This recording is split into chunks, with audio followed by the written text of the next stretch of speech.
Bonjour à tous, merci pour l'invitation, ravi d'être avec vous. J'ai pas de présentation, donc je vais vous parler comme ça. Je me présente, je suis directeur général de La Poste Santé Autonomie, qui est un nouveau pôle dans le groupe La Poste de diversification dans le secteur de la santé, avec un pan qui est service à la personne en santé, service humain, proximité et digital. Je suis un jeune postier, mais un très vieux de la santé. Ça fait plus de 20 ans que je suis dans le secteur. J'ai dirigé 11 ans la clinique Pasteur à Toulouse. J'ai développé beaucoup de boîtes dans le numérique. J'étais 4 ans, je travaillais pour l'État à 4 ans avec Émilie, justement, où j'étais responsable ministériel au numérique en santé. Et depuis toujours, comme n'importe quel petit gars de province qui habite pas dans le 7e arrondissement à Paris, ben, je suis souverain, quoi. Je suis souverain parce que j'ai l'impression que c'est presque la seule solution pour protéger le peuple. Alors quand on est dans des élites et qu'on ne voit pas trop la différence de filer tous nos projets aux Américains ou aux Chinois, que ça ne change rien dans son quotidien, on n'est pas forcément souverain. Mais quand l'emploi de ses enfants, de son cousin, il dépend de ça, qu'on n'a plus le matos fabriqué en France et qu'on voit les désertifications dans les territoires, ben on est souverain. Et donc on sent bien quand même qu'il y a un décalage entre une sensation, une intuition populaire et une vision stratosphérique et géopolitique des élites. Et ce qui est très embêtant là-dedans, c'est que les modérés, je me considère comme faisant partie des modérés, ben, on ne voit pas trop de modérés parler de souveraineté. Et c'est super embêtant ça. Et donc pour vous parler de la souveraineté, moi j'y mets une définition assez simple, c'est juste pour un pays, une entreprise, une famille, un individu, une nation, un groupement de nations, d'être maître de son destin. C'est juste ça. Et donc, en fait, quand on stigmatise la souveraineté en disant ouais, mais vous n'allez pas refaire Google et tout ça, je dis non, mais en fait, je veux pas être anti-américain ou anti-chinois. C'est pas une religion, la souveraineté, c'est une stratégie. C'est une stratégie pour petit à petit construire une autonomie, une capacité à décider de ce qu'on veut faire de notre avenir. Ben, clairement, moi j'étais directeur de la clinique Pasteur pendant le Covid. Ça m'a fait péter les plombs de ne pas pouvoir protéger mes infirmières à la première vague parce qu'on ne savait plus fabriquer des masques.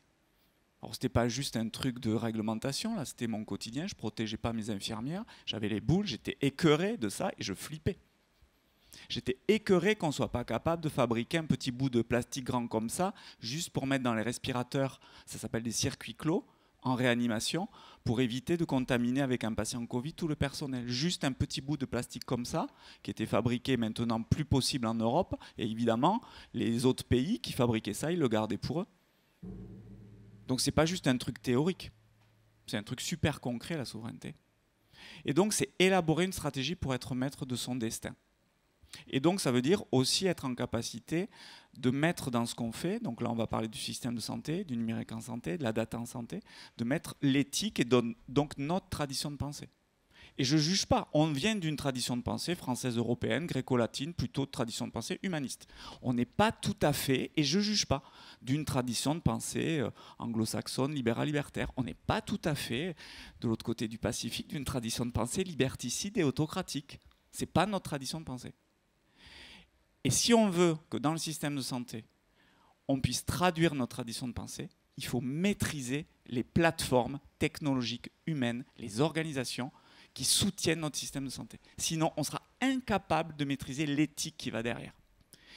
Et ce qui est chelou, comme diraient mes enfants dans l'histoire, c'est qu'au XVIIIe siècle, en gros, l'Europe, on n'était pas encore des vieux, on s'est saisi de la technologie pour être souverain avec l'imprimerie. Et c'est comme ça que s'est diffusé l'essor du siècle des Lumières, des droits de l'homme, de l'humanisme et tout ça.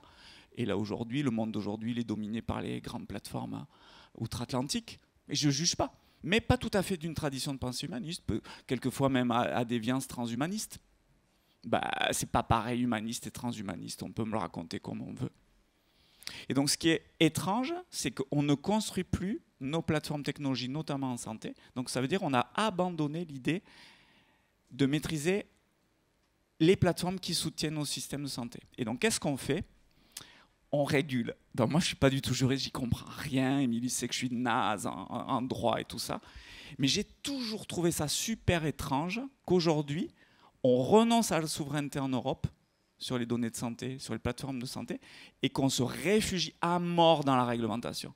Le RGPD, le Data Act, l'IA Act, le NIS2, tout ça. Et en fait, vous savez à quoi ça me fait penser? C'est un peu comme quand on devient vieux, on renonce à vivre, on renonce à inventer l'avenir, et on est comme les vieux, on devient réac, et on fabrique de la réglementation. C'est ça l'Europe aujourd'hui.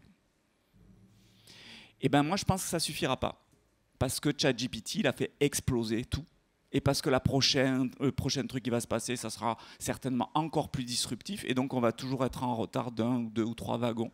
Et donc en fait, on ne sera plus capable d'être maître de notre destin.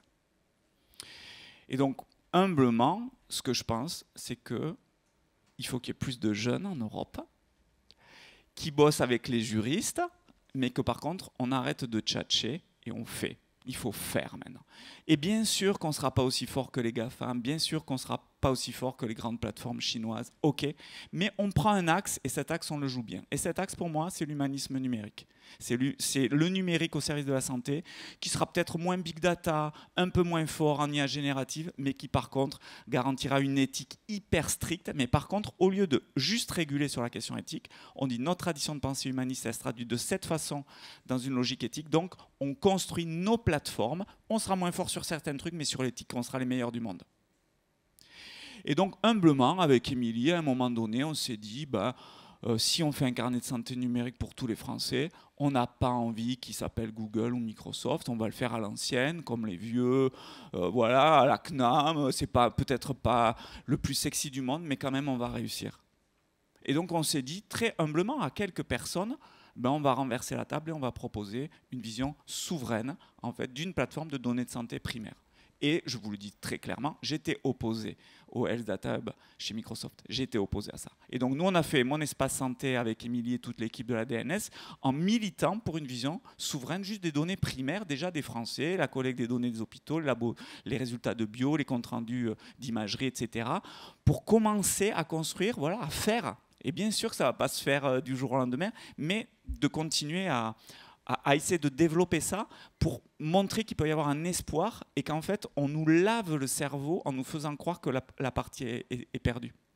En fait, quand on nous dit « ouais, mais vous ne serez jamais Google, vous n'avez pas la puissance d'Amazon, d'AWS, vous ne serez jamais Microsoft et tout ça », en fait, tout le monde nous dit ça. Et c'est relayé à des très hauts niveaux, au niveau politique français, européen, en disant « c'est mort ». Mais en fait, c'est comme si on nous lavait le cerveau en nous disant que dans une forêt, il n'y avait que des baobabs. Ben non. Il y a des buissons, il y a des petits chênes, il y a des hêtres. Et donc, c'est cette diversité-là qui fait la force de la forêt. Et on nous lave le cerveau en nous faisant croire qu'il n'y aura que de la place pour les très gros. Moi, je pense l'inverse. Il y aura de la place pour plein d'initiatives à condition qu'on soit super déter pour faire et pas faire que tchatcher. Dans cette vision-là, il y a un truc qui ne collait pas dans ma tête, c'est que je trouvais qu'il n'y avait pas assez d'industriels européens sur ces sujets-là. Et donc pour moi, la souveraineté, de façon hyper concrète, elle ne peut se construire en matière de data de santé, de numérique en santé de manière générale, que dans une alliance entre les puissances publiques, les innovateurs, les institutionnels et les industriels. On ne peut pas faire sans des industriels, parce qu'il faut quand même avoir une capacité de passage à l'échelle.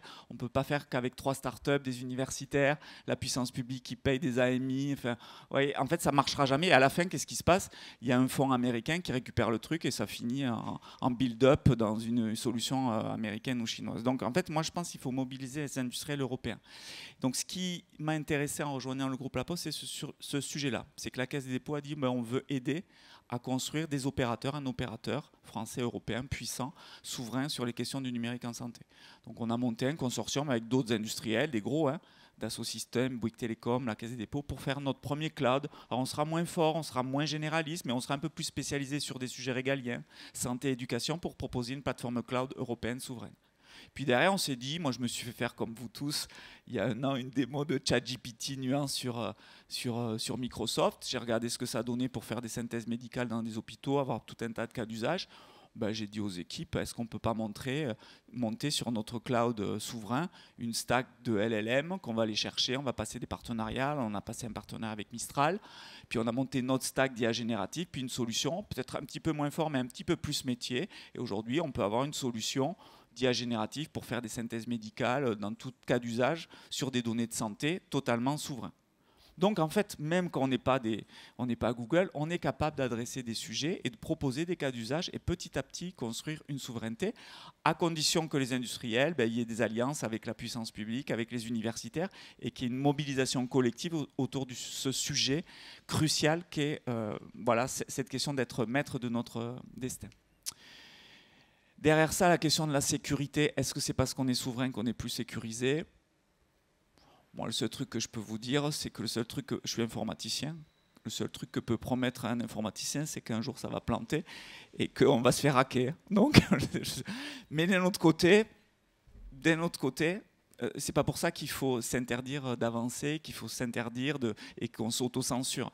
Voilà, je pense qu'il faut quand même essayer d'avancer et chemin faisant, on essaye de progresser. La cybersécurité, bon, c'est un des sujets que nous aussi on peut essayer de craquer. Et ce qui est intéressant, c'est qu'une initiative qui dit on va essayer, je ne dis pas qu'on va réussir, mais on va essayer avec détermination et puis une forme de romantisme quand même par rapport à ça, ça attire des gens de la puissance publique. Guillaume Poupard, le patron de l'ANSSI, dit moi je pense qu'il faut franchir un cap si on veut appliquer ce qu'il a imaginé au niveau de l'État en termes de cybersécurité. Il faut faire maintenant. On ne peut pas se contenter de réguler. Il faut faire. Ensuite, la question qui était posée un petit peu, c'était oui, mais est-ce que ça doit se construire au niveau français, européen ou européen? En fait, il y a plusieurs sujets pour moi. Évidemment que le monde idéal, ça serait au niveau européen. On a une puissance, il faut quand même qu'on soit en capacité d'être au niveau technologique par rapport à d'autres puissances transatlantiques. Mais de ce que j'ai vu, voilà, depuis le début, en fait, c'est très compliqué d'attendre le grand soir d'une vision européenne, pas pour réguler, mais pour faire. Et donc, moi, je milite plutôt pour une logique de construction d'une souveraineté européenne bottom-up et pas top-down. Parce que si on attend le top-down, même vous serez peut-être à la retraite quand on aura vraiment construit les grandes plateformes européennes, souveraines, de cloud, d'IA, sur les données de santé primaire et secondaire. Donc je milite plutôt pour donner l'exemple, d'avancer. Déjà dans notre territoire, c'est déjà suffisamment compliqué. Et ensuite, de faire école, de faire un peu de prosélytisme pour que coagule une vision un peu européenne, sachant que la vision de la souveraineté, par exemple, pour vous donner un exemple, et j'en parle souvent avec Guillaume Poupard, elle n'est pas tout à fait pareille, par exemple, entre les Allemands et nous. Les Allemands, ils considèrent que la souveraineté sur le numérique en santé, c'est d'abord la data. En France, on est plutôt data et plateformes qui vont dessus, d'exploitation. Donc ça, c'est des sujets, mais il ne faut pas philosopher non plus avec des théoriciens pendant des années, il faut avancer, quoi. Donc moi, je milite pour ça, humblement. Et pour finir sur quelque chose qui est vraiment important, c'est que quand on parle de souveraineté, ce n'est pas uniquement préserver l'économie de notre pays ou l'économie de l'Europe ou l'emploi de nos enfants. Profondément pour notre système de santé, c'est la dimension éthique qui se joue là. Tant qu'on ne maîtrisera pas nos plateformes technologiques, on ne maîtrisera pas l'éthique qui va derrière. Et ça va continuer de s'accélérer avec l'IA prédictive et générative. Ce qu'on voit aujourd'hui, c'est la première fois que je suis aussi troublé par la technologie depuis 20 ans où je bosse. Et je peux vous dire qu'on va être face à des conflits éthiques pas possibles. Et donc j'aime autant qu'on ait du code open source, qu'on ait des gens ou que Macron puisse engueuler l'industriel en disant c'est pas possible que tu fasses ça, plutôt qu'on soit captif de systèmes où on n'ait plus aucun moyen en fait d'agir sur les gens qui vont fabriquer en fait notre système de santé de demain. Voilà, merci.